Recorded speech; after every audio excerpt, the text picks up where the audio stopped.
Let's dive into this hymn 18, shall we? Sounds good. I'm really curious about this one, Yeah. Yeah, I mean, everyone's been talking about how powerful it is, and we've got the original text and a translation, which is amazing, plus all those line-by-line explanations you sent in.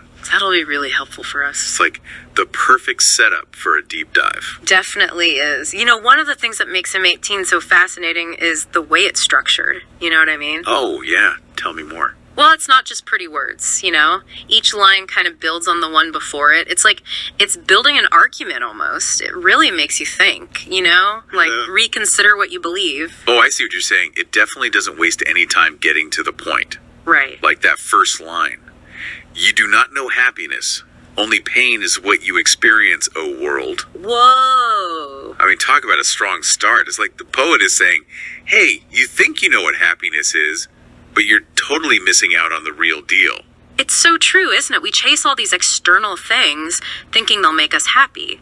But this poem is saying true happiness comes from somewhere else entirely. From within. Exactly. Purity, self-awareness, connecting with something bigger than ourselves.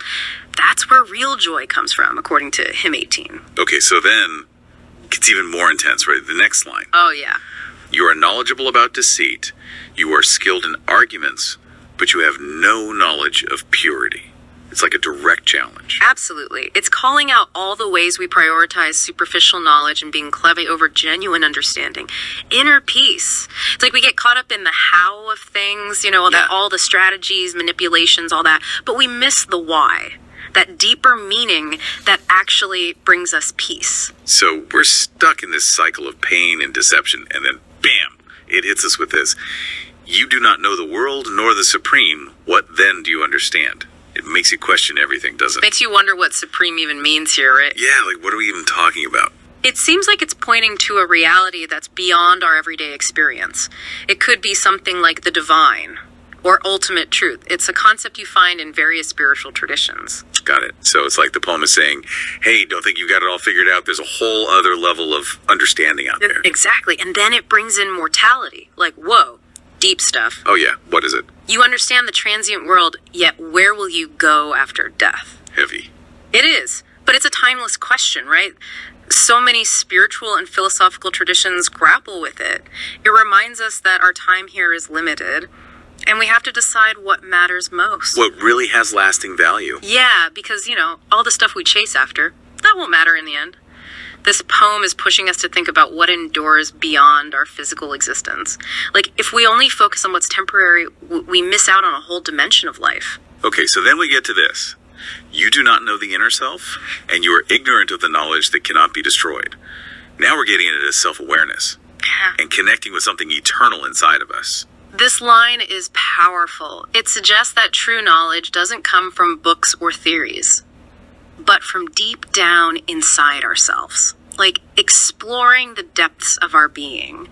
It's kind of like the Atman concept in Hindu philosophy. Right, the unchanging self. Exactly. And it's a key theme across many spiritual traditions, that inner exploration.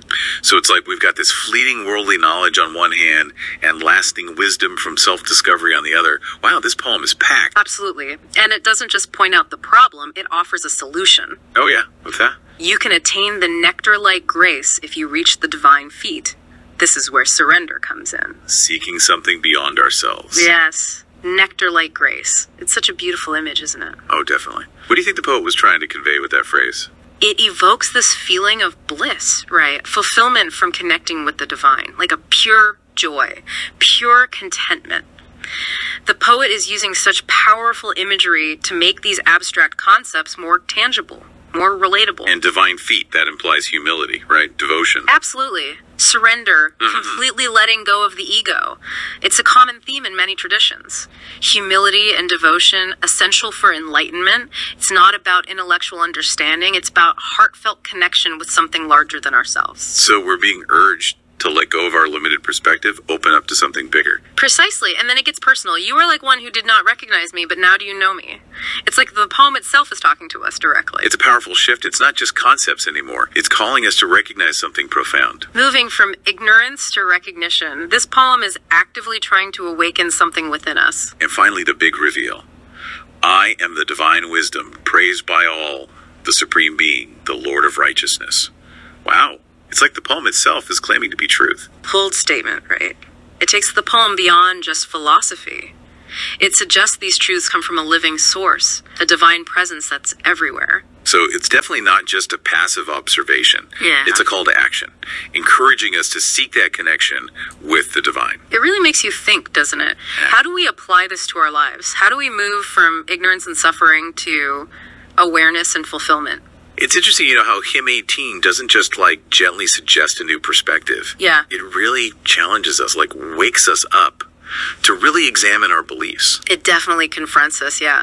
And that vivid language it uses, take that line, you can attain the nectar-like grace. I mean, the word nectar, it's so evocative, right?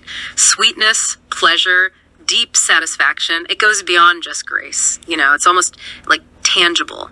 It makes me think of those moments of deep contentment, inner peace, that feeling we all crave, right? It's like the poet is saying, hey, that kind of happiness is real. Yeah. You can have it, but you got to shift your focus. Exactly. And the poem contrasts those images with the suffering and the deceit we see in the world.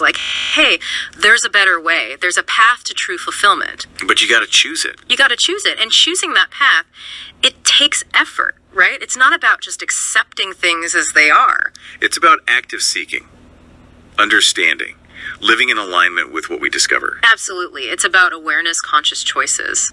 This poem doesn't offer a quick fix. It's more like a journey. And that idea of seeking refuge at the divine feet is really interesting to me. What are your thoughts on that image? Well, to me, it speaks to humility, surrendering the ego, trusting in something bigger than ourselves, admitting we don't have all the answers. That we can let go of control a little bit. Yeah. It's a concept that's found in so many spiritual traditions, that surrendering can lead to something greater. A paradox. A paradox. Our rational minds struggle with it, but spiritually it makes sense. That line, you are like one who did not recognize me, but now do you know me? It really stands out to me. It's like the poem itself is a kind of revelation, Like a way for the divine to reveal itself. Yeah. It's saying that the truth might be all around us, but we don't always see it. We can be blinded by our own stuff, right? Yeah. Preconceptions, desires, fears.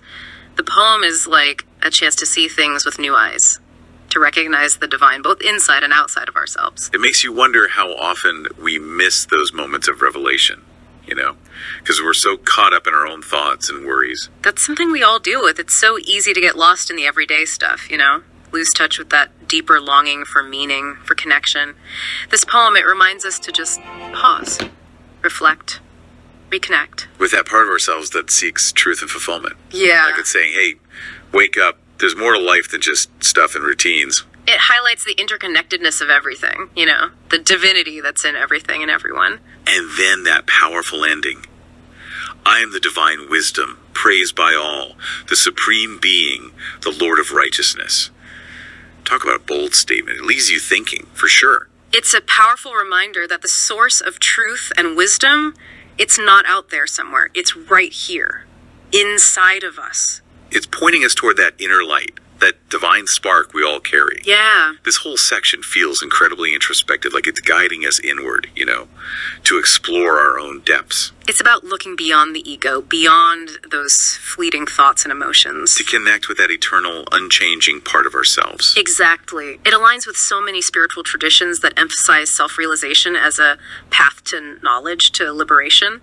Do you think the poem is suggesting that this divine wisdom, that it's accessible to all of us?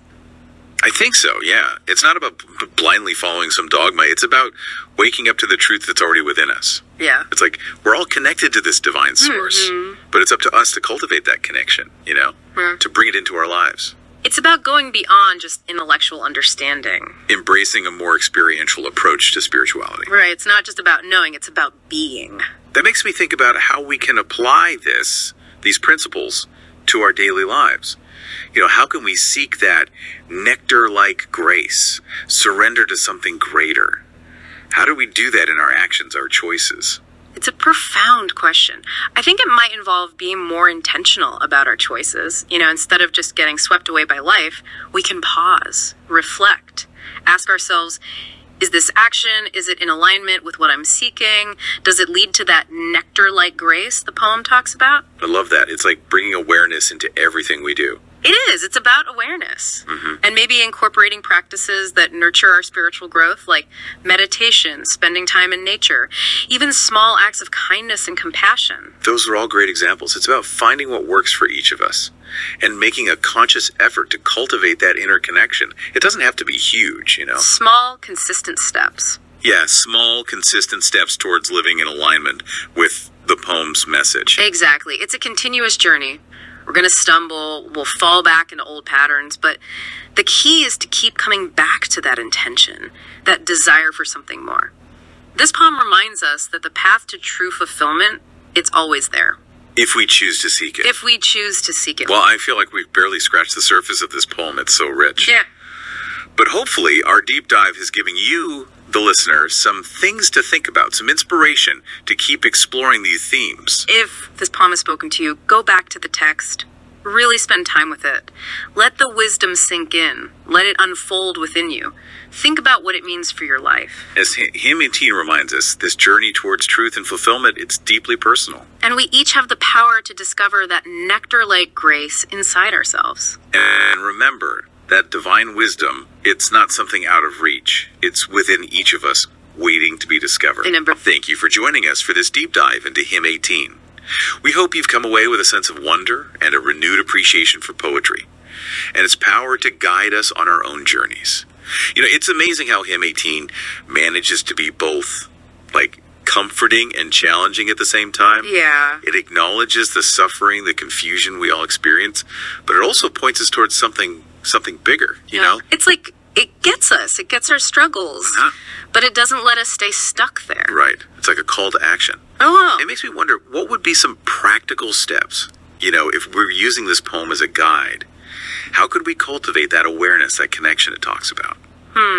Well, I think it starts with being more intentional. Okay. You know, instead of getting swept up in the busyness of everything, what if we just paused, reflected, asked ourselves, is this action, this thing I'm about to do, is it like aligned with the truth I'm looking for?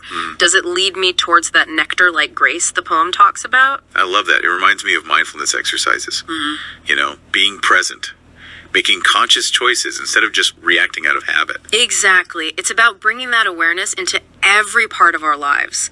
And maybe even incorporating practices that support our spiritual growth, like meditation or being in nature, even small acts of kindness. Those are great examples. It's about finding what works for us, you know, and making that effort to cultivate the connection. And it doesn't have to be this huge, overwhelming thing. No, not at all. Small steps, but consistently. Exactly. Yeah. Small steps consistently towards living in alignment with the message of the poem. And, you know, it's a journey, right? We're going to mess up, fall back into old habits. But the key is to just keep coming back. Keep coming back to that intention, that desire for something more. The poem reminds us that that path to fulfillment is always there. Always, if we choose it. Well, I think we've only just scratched the surface of this poem, but hopefully our deep dive has given you, the listener, something to think about, maybe some inspiration to explore these themes in your own life. Yeah, if Hymn 18 resonated with you, go back to the text, spend time with it, let those words really sink in. See how it applies to your own life, your own experiences. You know, Hymn 18 reminds us that this journey, the journey towards truth and fulfillment, it's a personal one. And that we all have the power to find that nectar-like grace within ourselves. And that divine wisdom, it's not out of reach. It's within each of us, waiting to be discovered. Waiting to be embraced. Thank you for joining us for this deep dive into Hymn 18. We hope you've come away with a sense of wonder and maybe a newfound appreciation for poetry and the power it has to guide us on our journeys.